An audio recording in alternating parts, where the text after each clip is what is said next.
John chapter 18. Christ is in Pilate's judgment hall. He's being questioned. Pilate has just told the crowd to take him and judge him according to their own customs, if he's guilty of anything.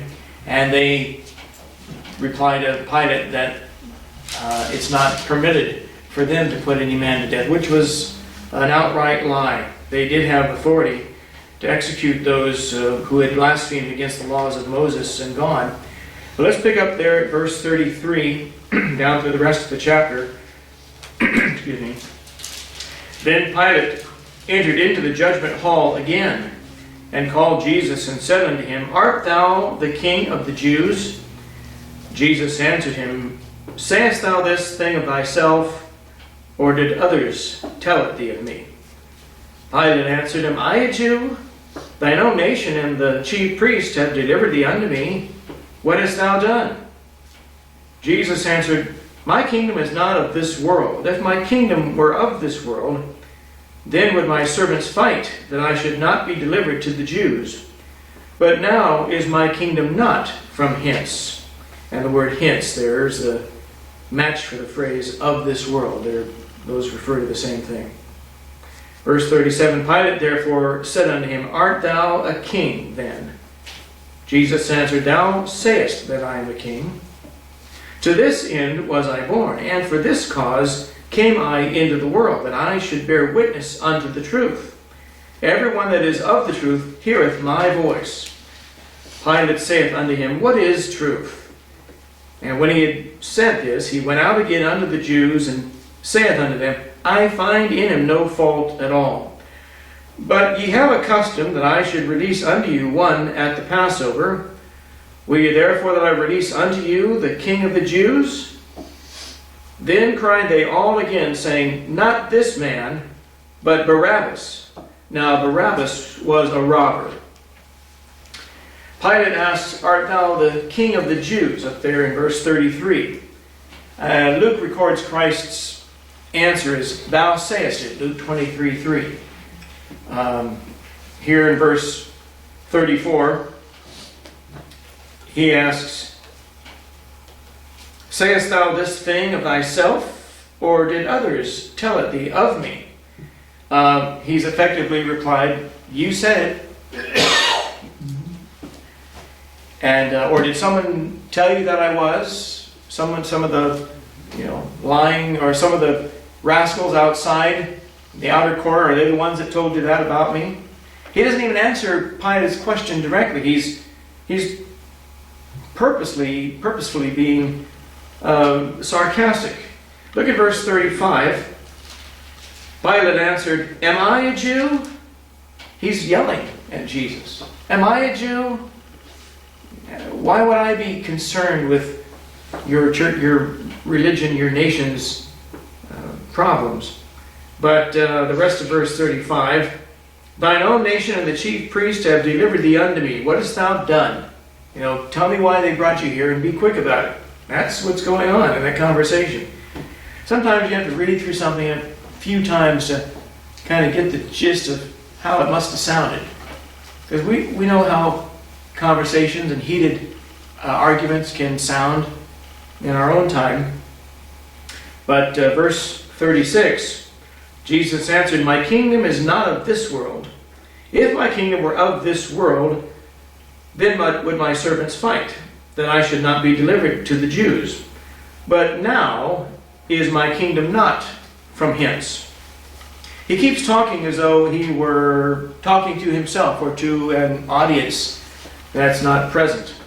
And he doesn't even bother answering the questions, Am I a Jew, or art thou the King of the Jews? And then he says at the end of verse 36, Now is my kingdom not from hence. That is, now it's not of this world. And the implication is that sometime in the future it will be of this world. And that makes this passage here, verse 36, a great premillennial proof text. Because although Jesus says, Now is my kingdom not from hence, it implies that in the future it will be here of this world. And too many of the new Bibles have altered it and changed the wording of it, because too many, many translators of modern Bibles and commentators of the Bible are what we call post-millennial. That is, there will be some great kingdom in the world that man brings about, and once that's run its course, then Christ will come back. Or they are amillennial, that there will never be any golden kingdom here on this earth that Christ rules over. But this text implies that one day his kingdom is going to be of this world. And the word now, the end of verse 36, the word now thus has been removed from many of the new Bibles. They don't use the word now, so that the implication of there being a future fulfillment is thus erased.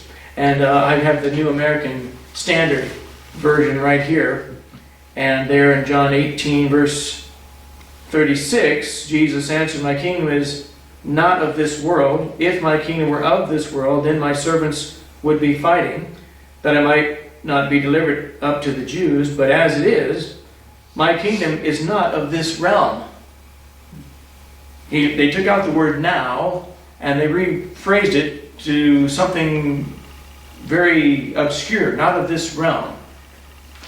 And it rather suggests that there never will be an actual literal kingdom of Christ here on the earth. It's because of a bias dwelling with the translators themselves, because the New Testament in Greek, and I don't normally do this or make any reference to it because this is the Word of God, not a Greek New Testament. But their translations are completely arbitrary, not of this realm. And they eliminate the word now, which is found in every Greek New Testament you want to find, or you want to name. Now, let me have you turn to a couple of places in the Bible. Go, if you will, back to the book of Joel, the Old Testament. Joel in chapter 2. Joel 2. And we'll start there at verse 1. Joel 2 and verse 1. "Blow ye the trumpet in Zion, and sound an alarm in my holy mountain. Let all the inhabitants of the land tremble. For the day of the Lord cometh, for it is nigh at hand, a day of darkness and of gloominess, a day of clouds and of thick darkness, as the morning spread upon the mountains, a great people and a strong. There hath not been ever the like, neither shall be any more after it, even to the years of many generations. A fire devoureth before them, and behind them a flame burneth. The land is as the Garden of Eden before them, and behind them a desolate wilderness. Yea, and nothing shall escape them." The appearance of them, he's describing an invading force, an invading army coming to the earth one day. Verse 4, "The appearance of them is as the appearance of horses, and as horsemen, so shall they run. Like the noise of chariots on the tops of mountains shall they leap, like the noise of a flame of fire that devoureth the stubble, as a strong people set in battle array. Before their face the people shall be much pained, all faces shall gather blackness." And to be truthful with you, I'm not sure what that phrase, "gather blackness," means. I will offer this. The word black and the word bleach both come from the same root. And an old Webster's 1828 dictionary, he points this out. It may, rather than thinking of someone whose face turns dark, it may be a reference to someone's face that turns pale. You follow? Since black and bleach both really come from the same origin. Now, I'm not going to say that that's the absolute understanding of it, because in English, black usually means black, and white means white, or bleached, or something's pale. But I'm just going to throw that out there, because I'm not sure about the phrase "gather blackness." That's one phrase I've I've yet to figure out what exactly it means. Maybe it's much simpler than I realized. But verse 7, they shall run like mighty men, they shall climb the wall like men of war, and they shall march every one on his ways, and they shall not break their ranks. Neither shall one thrust another, they shall walk every man in his path. And when they fall upon the sword, they shall not be wounded. They shall run to and fro in the city, they shall run upon the wall, they shall climb in upon the houses, they shall enter in at the windows like a thief. The earth shall quake before them, the heavens shall tremble, the sun and the moon shall be dark, and the stars shall withdraw their shining. And the Lord shall utter his voice before his army, for his camp is very great, for he is strong that executed his word. For the day of the Lord is great and very terrible, and who can abide it? That matches what we read in Revelation chapter 6. The day of his wrath is come, and who shall be able to stand? The people on the earth are asking when Christ returns. Now, if you will, go forward to the book of Revelation, chapter 11. That description in Joel 2, and the first 11 verses, that's an invading force, an invading army, and it can only match the armies of heaven following Christ later in Revelation 19, verse 14, clothed in fine linen, white and clean. The fine linen is the righteousness of saints. That's going to be you and I. After we've been caught up to be with Christ and been glorified, the marriage supper of the Lamb and the judgment seat of Christ, and come back with him at the battle of Armageddon to destroy the Antichrist and help him set up a rule over this planet for the next 1,000 years. Look at Revelation 11 and verse 15. And the seventh angel sounded, and there were great voices in heaven saying, the kingdoms, notice, of this world are become the kingdoms of our Lord and of his Christ, and he shall reign forever and ever. So one day, his kingdom is going to be of this world. Not at the moment. It absolutely will be of this world, however. And verse 37, back in our text, John 18:37, Pilate therefore said unto him, art thou a king then? Jesus answered, thou sayest that I am a king. To this end was I born, and for this cause came I into the world, that I should bear witness unto the truth. Everyone that is of the truth heareth my voice. The purpose of his second coming will be to be a king. And you don't need to turn, but let me turn to one for you. One verse, Isaiah 2. Pastor Schreib got fat fingers right now.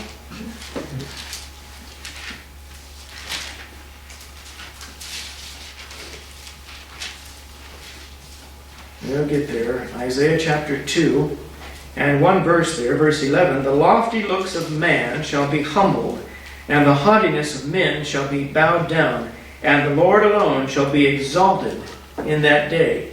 And that's going to happen, and his kingdom certainly is going to be a kingdom of this world. You could read Psalm 110 and get a few more verses along those lines. But the purpose of his birth, his first coming, was to bear witness unto the truth, as he said, for this cause came I into the world. He was born to put kings and priests and monarchs and presidents and governors and scholars and even popes on the spot, should they rebel or reject the absolute truth of God. And he said, everyone that is of the truth heareth my voice. There at the end of verse 37. And ye shall know the truth, and the truth shall make you free. Earlier in John 8:32. He asked in John 8:46, which of you convinceth me of sin? And if I say the truth, why do you not believe me? He that speaketh of himself seeketh his own glory. But he that seeketh his glory that sent him, the same is true, and no unrighteousness is in him. John 7:18. Christ speaking of himself. He knew that no unrighteousness dwelt in him. And that's why he could ask in John 8:46-47, which of you convinceth me of sin? They had nothing to accuse Jesus of with any legitimate proof that he had ever blasphemed God or blasphemed the Moses law or the character of Abraham or any such thing. And he had multitudes following him. And this is why the scribes and the chief priests were jealous. And we read a number of times in Matthew 27, Pilate knew that for envy they had delivered him to be crucified. They were jealous of him. They couldn't get anyone to follow them and hang on their every word the way they did Jesus. And I think about Jesus, they marveled. So whence is not this the carpenter's son? Whence then hath he this all this doctrine, this knowledge, and so forth, this wisdom? They couldn't understand how an ordinary common man, dressed as a common man, living and walking among common men, could have such a grasp of the law of God and how it should be understood in the hearts of all the people who followed him. But he did, and this is what made the chief priests so violently jealous. Verse 38, Pilate saith unto him, What is truth? And when he had said this, he went out again unto the Jews, and saith unto them, I find in him no fault at all. Notice Pilate didn't ask a question, although there's a question mark at the end. It tells us, Pilate saith. It's a rhetorical question. He assumed there is no absolute truth anywhere that can be known about God or man or sin or eternity or anything else, and that nobody could know such absolute truth. And the sad thing, and it is a truth, but all the district courts in this country, the Supreme Court justices, just about 99% of all Congress members, college professors, and public school educators, the ones that aren't retired yet. We have one here that is different. And news media, they all believe the same thing. There is no such thing as any absolute truth you can know, and so why bother? One person's opinion is as good as the next person's opinion. And certainly a book from God, they couldn't admit or accept that this book might have all the truth a sinner would ever need to know in this world. I told you about the guy that was sitting at the restaurant and walked in one time, and I hadn't been out of Bible school a long time when we moved back here to California. And I walked in and I saw him sitting there at this table, and he had a New Schofield Reference Bible. And the New Schofield Reference Bible was about 95% King James. They had changed about 8,000 words in it, or 8,000 different places. But 95% of the Bible still was the King James text. And then next to it he had Nestle's Greek New Testament. And he was sort of trying to teach himself the Greek New Testament and see if he could match one with the other and so forth. I think it was just sort of, a self-starter. He was going to teach himself all these things. And so I saw him at the table and I said, "Excuse me, what are you reading there?" And he told me. He tried to tell me what he was doing. I said, "Well, let me ask you something. It's a lot of different Bible translations, a lot of different Bible versions out there. And there's a lot of different Greek New Testaments out there. Even all of them don't match each other." I said, "You ever wondered if maybe there was one Bible in our language that was perfect from cover to cover, so that you never have to wonder about it? All you have to do is read it and believe it. You wouldn't have to doubt a single word on the page." And he thought for a second, and then he told me, "I don't think there is a book like that." So even people that profess to be Christians don't believe that there is one single book that is entirely true from cover to cover, and you have no need to change the Bible. The Bible's job is to change you. Yes. And yet professing Christians don't even believe that. They kind of join the Bible of the Year club, and every year they switch off to something else. And they have a shelf full of different modern versions and translations. And the problem is they're not reading any of them. And they're not believing any of them. They're just collecting books. But 2 Timothy 3:7 says, some men are ever learning and never able to come unto the knowledge of the truth. But Pilate must have been under some kind of conviction by the words of Jesus Christ, and maybe in the presence of Jesus Christ. And he goes out to the crowd again, and he offers them a chance to kill someone. If their hearts are set on killing somebody, he would offer them an exchange. I'll let. Who would you like me to release to you?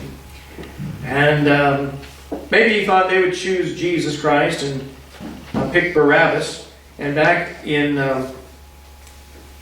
verse 39, but ye have a custom that I should release unto you one at the Passover. Will ye therefore that I release unto you the King of the Jews? And verse 40, then cried they all again, saying, not this man, but Barabbas. Now Barabbas was a robber. And back in Luke chapter 23, and beginning there at verse 16, here's Luke's account. Pilate says, I will therefore chastise him and release him. For of necessity he must release one unto them at the feast. And they cried out all at once, saying, away with this man, and release unto us Barabbas, who for certain sedition made in the city, and for murder was cast into prison. So the very crime they were accusing Christ of, trying to overthrow the government or challenge the authority of Caesar, they wanted to. The very crime he was accused of, Barabbas had been accused of and imprisoned for. They were willing to ask him to be released and put Christ to death, having been wrongly accused, falsely accused. No evidence of any such thing. No evidence of any such crime, trying to challenge or overthrow the rule of Pilate or Herod or the chief or the Roman government. And the chief priests, they didn't know what to do with the Lord Jesus. All they could think of is, he's causing us trouble. And I think I mentioned last time, they had the authority to put a man to death by the law of Moses. And Pilate said, go execute him yourself if he's broken your religious laws. And they said, we have no authority to do so, which was a lie. And I got to thinking about it last time, and they needed the people to follow them. But they also needed to get rid of Jesus. So they couldn't execute Jesus themselves and have his blood directly on their hands, or they'd never have anyone follow them.